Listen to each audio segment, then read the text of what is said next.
श्रीमन्नारायण नारायण नारायण, गोविंद नारायण नारायण नारायण। जय श्री कृष्णा। हर हर महादेव। प्रिय भक्तों, हिंदू धर्म में हर साल कार्तिक शुक्ल पक्ष की एकादशी को तुलसी विवाह मनाया जाता है। इसे देव प्रबोधनी एकादशी, देव उठान एकादशी और देव प्रबोधनी 11 भी कहते हैं। इस दिन भगवान विष्णु अपनी 4 महीने की निद्रा से जागते हैं, जिसके बाद भगवान विष्णु के शालिग्राम रूप से माता तुलसी का विवाह कराया जाता है। इस विवाह को कराने पर ऐसा माना जाता है कि इससे न केवल माता तुलसी बल्कि भगवान विष्णु का भी आशीर्वाद मिलता है।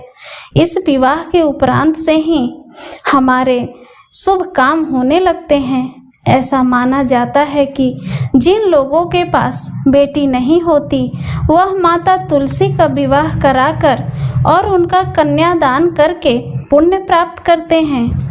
प्रिय भक्तों, आज हम तुलसी विवाह कथा का श्रवण करेंगे। इसे प्रसन्नचित्त होकर सुनिएगा। माता तुलसी का असली नाम वृंदा था। उनका जन्म राक्षस कुल में हुआ था, लेकिन वह श्री हरि विष्णु की परम भक्त थीं। वृंदा जब बड़ी हुई तो उनका विवाह जालंधर नामक असुर से करा दिया गया। उनकी भक्ति और पूजा के कारण उनका पति जालंधर अजय होता गया और इसके चलते उसे अपनी शक्तियों पर अभिमान हो गया और उसने स्वर्ग पर आक्रमण कर देव कन्याओं को अपने अधिकार में ले लिया। इससे क्रोधित होकर सभी देव भगवान श्री हरि विष्णु की शरण में गए और जालंधर के आतंक का अंत करने की प्रार्थना की। परंतु जालंधर का अंत करने के लिए सबसे पहले उनकी पत्नी वृंदा का सतीत्व भंग करना अनिवार्य था। जब जालंधर का देवताओं के साथ युद्ध हो रहा था, तब भगवान विष्णु ने अपनी माया से जालंधर का रूप धारण कर वृंदा के पतिव्रत धर्म को नष्ट कर दिया और इसके परिणाम स्वरूप जालंधर की शक्ति क्षीण हो गई और वह भगवान शिव के द्वारा युद्ध में मारा गया। लेकिन जब वृंदा को श्री हरि के छल का पता चला तो उन्होंने भगवान विष्णु से कहा, हे नाथ, मैंने आजीवन आपकी आराधना की, आपने मेरे साथ ऐसा कृत्य कैसे किया? इस प्रश्न का कोई उत्तर श्री हरि नहीं दे पाए और तब वृंदा ने भगवान विष्णु से कहा कि आपने मेरे साथ एक पाषाण की तरह व्यवहार किया। मैं आपको श्राप देती हूँ कि आप पाषाण बन जाएं। यह कहते ही भगवान श्री हरि पत्थर के समान हो गए और सृष्टि का संतुलन बिगड़ने लगा। तब माता लक्ष्मी और देवताओं ने वृंदा से याचना की कि वे अपना श्राप वापस ले लें। भगवान विष्णु भी वृंदा के साथ हुए छल से दुखी थे और अंत में उन्होंने भगवान विष्णु को क्षमा कर दिया और भगवान विष्णु को श्राप मुक्त कर जालंधर के साथ सती हो गई। वृंदा की राख से एक पौधा निकला जिसे श्री हरि विष्णु ने तुलसी नाम दिया।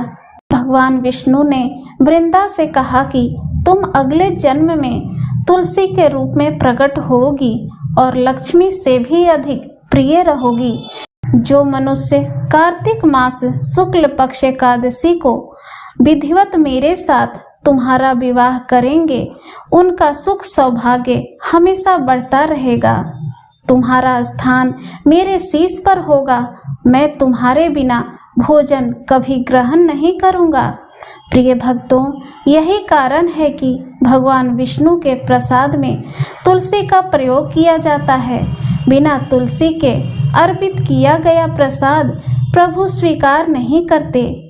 प्रिय भक्तों, इस कथा को जो पढ़ते हैं अथवा सुनते हैं या दूसरों को सुनाते हैं, भगवान उसकी समस्त मनोकामनाएं पूरी करते हैं। प्रेम से बोलिए, आनंद कंद भगवान की जय, तुलसी महारानी की जय। ये भक्तों, आइए जानते हैं तुलसी विवाह का शुभ मुहूर्त और सामग्री और पूजा विधि। इस साल 22 नवंबर को रात 11:03 पर कार्तिक माह की एकादशी तिथि को प्रारंभ होगी और 23 नवंबर को रात 9 बजे समाप्त होगी।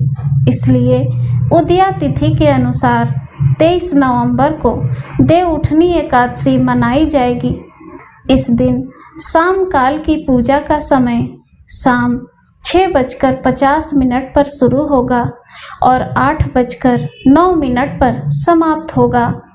ज़्यादातर लोग कार्तिक माह की द्वादशी तिथि को तुलसी विवाह करते हैं। इस साल कार्तिक माह शुक्ल पक्ष की द्वादशी तिथि की शुरुआत 23 नवंबर को रात 9:01 से होगी और 24 नवंबर को शाम 7:06 पर समाप्त होगी।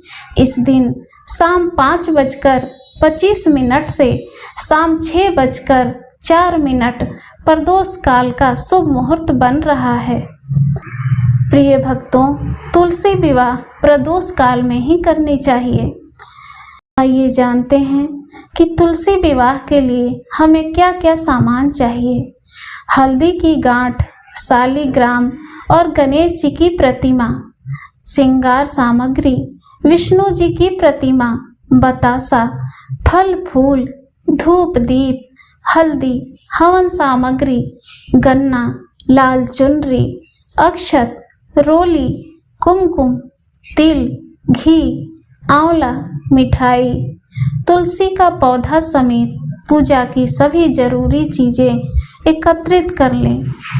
तुलसी विवाह के दिन सुबह जल्दी उठें, स्नान आदि के बाद साफ कपड़े पहनें, तुलसी के पौधे पर जल चढ़ाएं। जो लोग तुलसी विवाह में कन्यादान करते हैं उन्हें व्रत रखना चाहिए। तुलसी विवाह प्रदोष काल में ही किया जाता है। शाम को साफ कपड़े पहनकर पूजा में शामिल होना चाहिए।